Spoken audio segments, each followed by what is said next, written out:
This week marks the beginning of spring, and spring break is just around the corner. We are back in studio after being down at the Excel Center last week. Thanks for joining us for this edition of Sports Path. We had so much fun at the boys and girls state hockey tournaments, and we'll show you how our teams did. And now we'll break down all the brackets for boys hockey, girls basketball, and boys basketball as our Fab 5 teams went to state. Hill Murray had another great year in boys hockey and earned a return trip to the state high school hockey tournament. After a few hard-fought victories, they made it to the championship game. The Edina Hornets were the only thing that stood in the way as Hill Murray went for their fourth AA state hockey championship. Features the champions of Section 2 with a record of 24-6, the Edina Hornets. Against the champions of Section 4. Hustling over to keep the puck alive is Sam Becker. Here's a shot, he scored! Oh, he didn't get much of it, but Josh France got just enough for that puck to find its way in. Hill Murray has also scored 8 shorthanded goals this season. Malmquist driving in, Malmquist right in front, oh, he scores! What a goal! Power play goal by Dylan Malmquist. Brower into a stick battle there with Littler across the line. Slides to the point, shot loose in front, a shot, tapping goal, Munson. It slid free, Munson was there, and Littler just had to tap it home behind Dugas. Battling to get it back. Walsh along the boards, now back to the point. Shot blocked. Here's a chance for Anthony Walsh alone. Walsh moving in, he shoots, he scores! What a great effort by Anthony Walsh. He lost the puck on the boards to the defenseman. The defenseman's going to shoot. He goes over, blocks the shot. He's got great speed, comes down, makes a nice little move in front of Dugas. Slattery with just one hand free, tried to center it back against the grain. Here's an opportunity for Laval. Center shot, score! Right back they come. French put it away. The Edina fans getting into full frenzy here. Final seconds. Championship to Edina.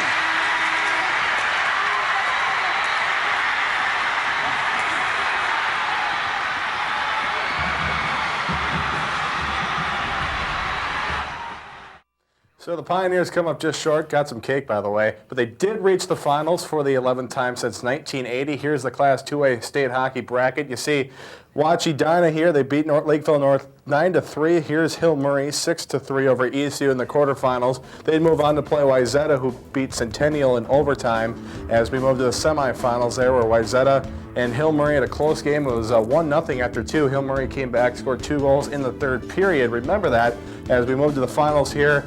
Hill Murray down 2 goals in the third. This time couldn't come back, and the final score was 4-2. I had a chance to talk with Coach Leitner and a couple players about their careers as Pioneers. Here is what they had to say. John Dugas, you guys, I mean, what an amazing year. It's what, 27-3-1, your record for boys hockey. We'll start with you, Bill. Talk about this season here. Well, yeah, it was. We had fun this year. It was a good season. You know, we graduated a lot of guys last year, and a couple guys chose to leave early. So the word on the street was, well, maybe they're, you know, gonna have an average season. But the leadership of these 2 guys and the other 18 guys with them, it took off in a good direction. We went on the road. We had a really tough schedule this year. A lot of non-conference, you know, top 10, 15 teams, and we're on the road, and we were successful early. So it kind of set the stage with the leadership of these guys. You talk about the character of this team. I mean, obviously a great leadership here with these guys, Zach and John, but just as a whole. Right. As a whole, I don't think any high school team and program is a perfect world, but as a whole and as a group, the guys bought into, again, some of the statements that we make are the harder you work for team, you know, all those kind of things, you know, the assets of that or the success stories of that will come into play. So they lived that. They played very well as a team. They worked hard every day at practice. It was fun going to practice. All the little detail that sometimes can get wearing, even to the last week or so before playoffs and sections and state. You know, things were still going strong. And, yeah, bumps in the road, but they handled it really well, handled adversity, and took the high road as much as possible, which turns into accidentally turns into wins. Zach, you're one of the captains on this team. Talk about just all of leading this team this year as a senior. Well, I mean, this year it kind of made my job easy. I feel like as a leader, as a captain, what you want to do is you want to make yourself better. You want to make everyone else around you better at the same time. But everybody on our team bought in this year, and I think everyone else kind of wanted to do the same thing, is to get better and make the team better. So I think we had 2 guys with C's on our jerseys, but there was probably 10 guys that could have had C's on their jerseys. So it was an easy year. It's fun being with those guys. There was no really arguments or complications in the locker room. It was a great year. 5 years as a Hill Murray Pioneer. What's your favorite memory? My favorite memory? We still always kind of joke, especially with Joey on the team now, but when I was younger, they all used to call me Juice Box, or middle school, puppy, just like all the jokes. And but then just I guess having all those teammates dating back that far, and to kind of see where those guys are today and be able to say, yeah, I played with all these guys, and it's pretty cool to have been able to play with so many talented players at Hill Murray. You had plenty of state tournament opportunities in all 3 sports, football, hockey, and baseball. Talk about the hockey tournament specifically. What is that like for you? The hockey tournament is unbelievable. The state of Minnesota, the state of hockey, it's so much fun. And there's stats the NBA Finals had 18,000. And our state game against Moorhead last year, which holds a record, I think had 19 something. So it's ridiculous. It's like a dream growing up in Minnesota. You want to be there, and everything that comes with it, the fans and the big student sections, and everyone's there supporting all the school supporters and alumni come back, and the Bauer booth, and it's just so much fun just being a part of the whole thing. It's awesome. Mention the people. Do you feel you thrive in front of 19,000 people? Is it different than regular season? Obviously, feel different, but what is your? I think so. I think a coach always emphasizes to keep it between the glass, to kind of focus on our game. It's a little hard when you come out of that tunnel and you see all those people, and it kind of shocks you at first, and it's an amazing sight. But when it comes to the game and when that puck drops, we're all in and we're focused, and it doesn't matter who's in the crowd. There could be no one in the crowd. We're still going to play our game. So. You've been coached by Coach Lettner here in baseball and hockey for many years.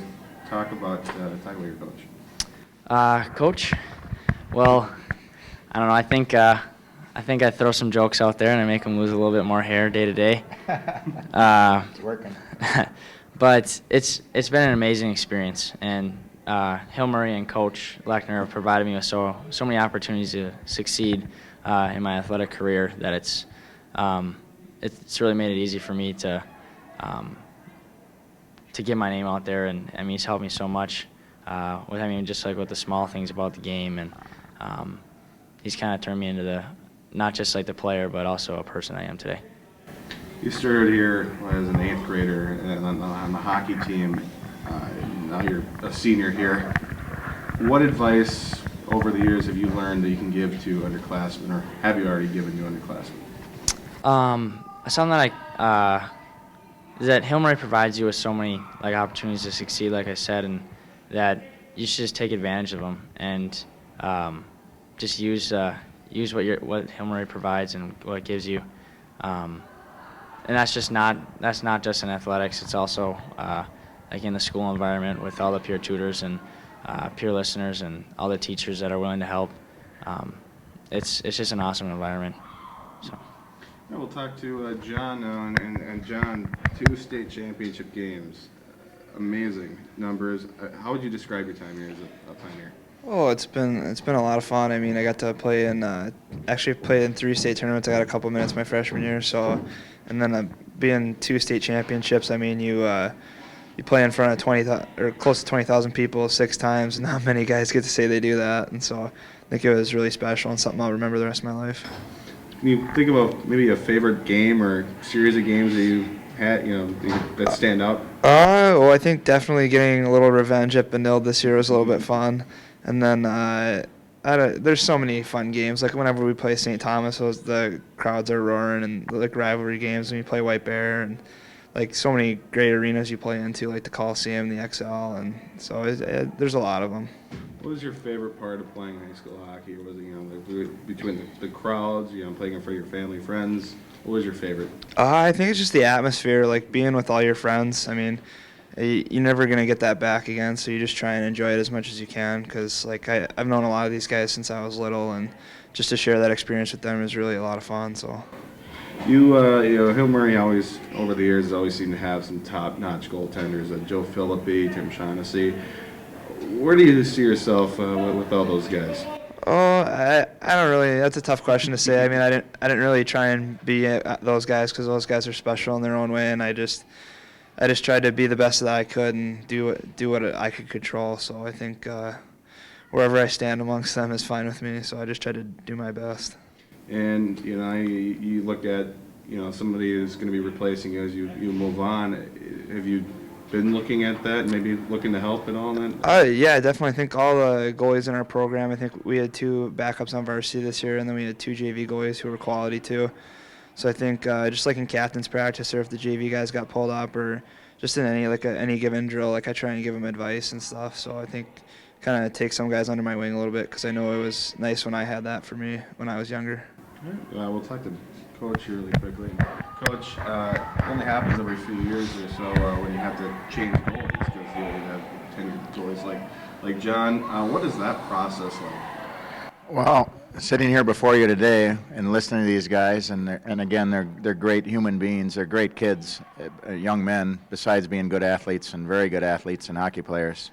You get a little frightened that, oh my God, they're not putting on a jersey and I can't count on them, or Coach Schaff and I can't count on them. But life has to go on, and the next chapter will be just it's open to somebody else.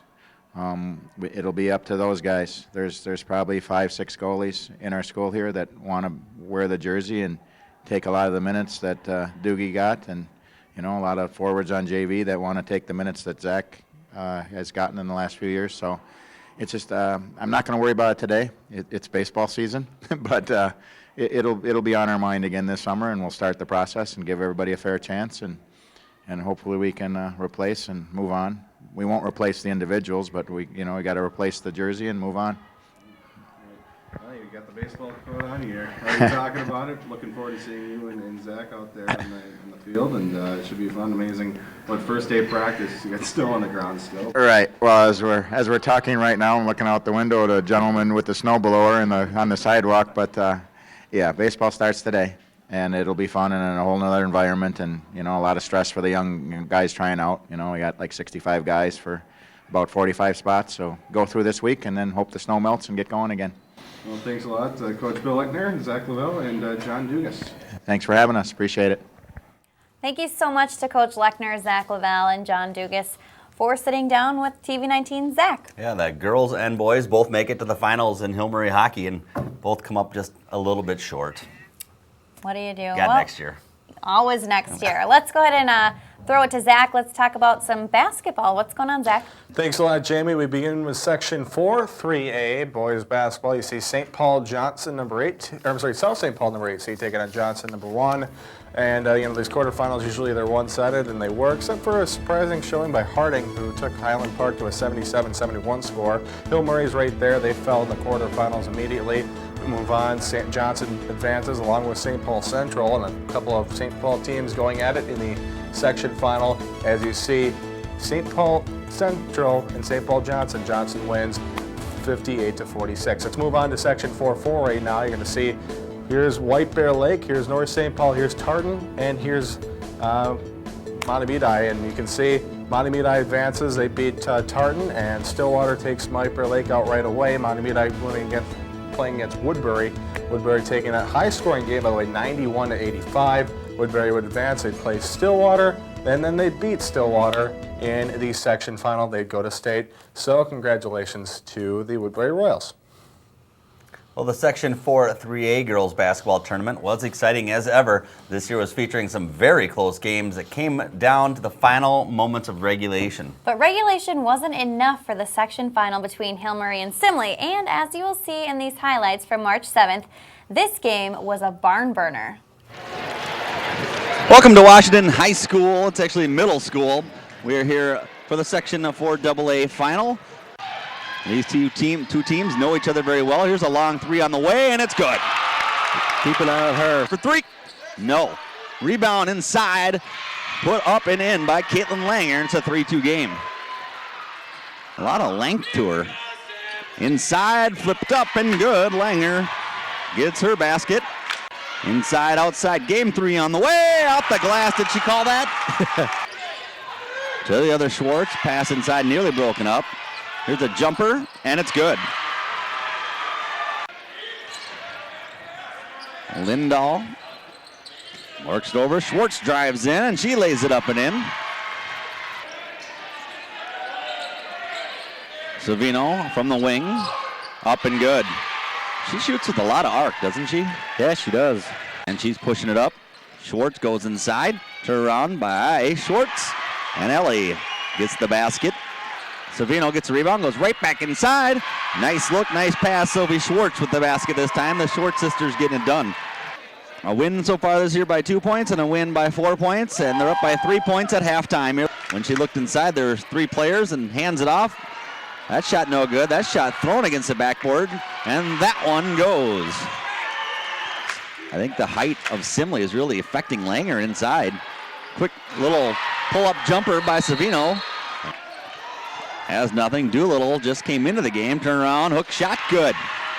I'm not sure why Pepper isn't going to her more. Grusko, it's for 3. Finds somebody. Now goes inside. Langer moves it across the key. Banker up and good. Off the hands of Ellie Schwartz. It hasn't made many though.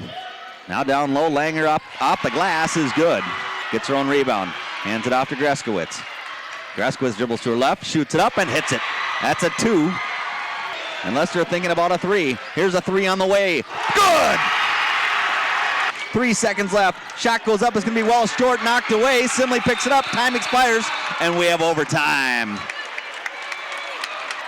Inside. Nice look over. Doolittle taking it up. Left-handed. Gets it to go. Turning. Throws up a long shot. No good. Rebound. Goes up. That would have counted had it gone. No good. Looking for a foul. Did she get one? No. See if Savino can hit them both and give her team a 1-point lead. First free throw is good, and we're all tied again at 36. Savino, 6 points on the night. Savino looks it up again, throws it, and it's perfect. Lockett, a long 3. Oh my! She's going to have to hurry. She lost it off her knee. Out of bounds, but time expires. And hello, 3 overtimes. Shovel it off. Gets it back for a 3 on the way. It's good! Saved. Back up to Lockett. Now DeLau will shoot one. That's going to be well short. Rebound Savino. She hangs on. And time has expired. The Hill-Murray Pioneers are going to the state tournament.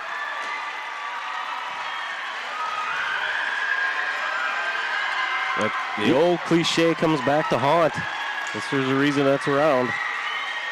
As you said, live by the 3, die by the 3, and they relied on the 3, and it ended up hurting them in the end as they couldn't hit it. And you said they came up and made 2 somehow just to keep this game extended, and this time it was just too much.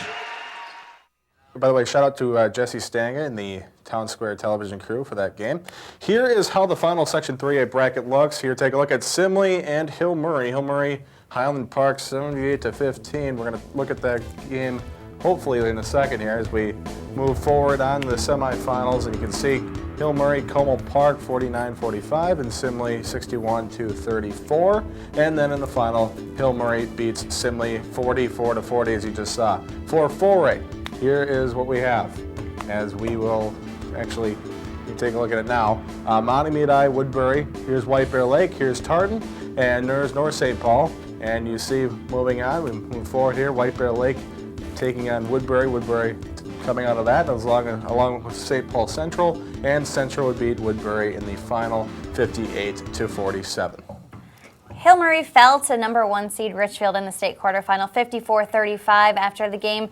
TV19's Adam Plorin and Grant Cregan spoke with Hill Murray's girls basketball head coach Aaron Herman about the game and the Pioneers season. The plan was to try and do as much as we could do to slow down the tempo and try and keep them out of the lane as much as possible. We were hoping to get them to take jump shots and for us to rebound well and get the first rebound, not give them the putbacks. And I thought we were really successful when we did that, not so successful when we didn't.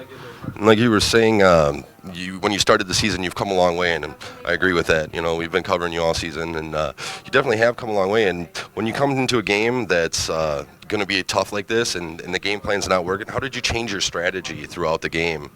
Well, first of all, I think that what we talked about all year was that it had to be one possession at a time, that we got to get a stop, and then we got to get a score, and we got to get a stop. And so I think we just try to slow it down as much as we can, focus on staying in the present, not getting ahead, not thinking about what happened before, and just one at a time. And I think that we talked about that all year. And so do you still just keep the same game plan going into next season then? Well, I don't think we will, because we're losing a 6'3" kid and we're losing a 6'2" kid and we're losing our point guard. I mean, we really have to tailor our game plans to what the kids are like, and you know, that kind of comes over watching them play all summer and seeing how they develop and what their strengths are and what things we have to hide. Yeah, right. Well, congratulations on a great season anyways. Thank you very, very much. Well, here's how those girls basketball Class 3A state tournament turned out. You see up here there the game, Hill Murray, Richfield 54-35. They move on to play Red Wing, and in the semifinals, Richfield would move on to play Red Wing in the semifinals. And you can see this score here, Richfield falling to Red Wing. Pretty big surprise there. 2-point difference. Moved on to the final where De La Salle would eventually win the Class 3A state tournament. Congratulations to them. I like Richfield in that one. I thought they'd do a little better, but they got knocked out. Next year. Well, the Target Center plays host to many events throughout the year, from concerts to Timberwolves and Lynx games. Well, the building is busy all year long. One of its featured events is the boys and girls high school basketball tournaments. It's a great event that hosts basketball fans from all over the state. Adam Plorin, Grant Cregan, and myself went down there, and we took a walk around the building, and we see what the hype is really all about.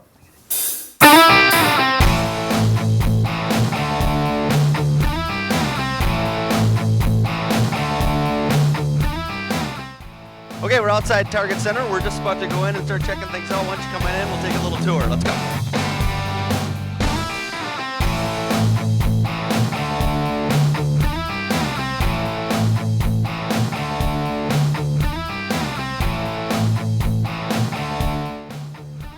So right here is the media gate, and this is where we're going to enter, and we must have our passes to be able to get in.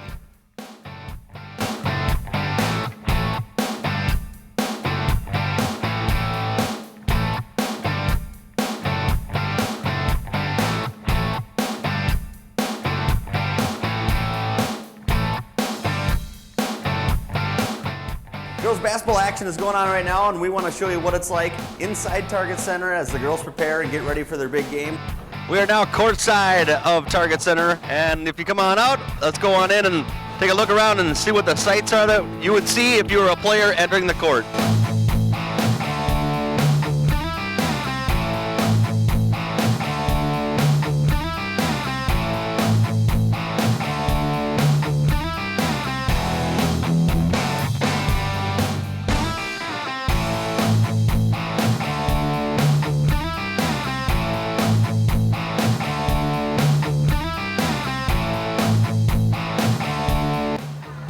So Ricky, I hear you have laryngitis. Is this true?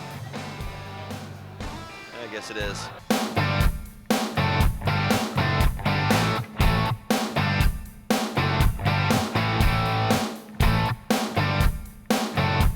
I think it'd be a little taller to be in the NBA.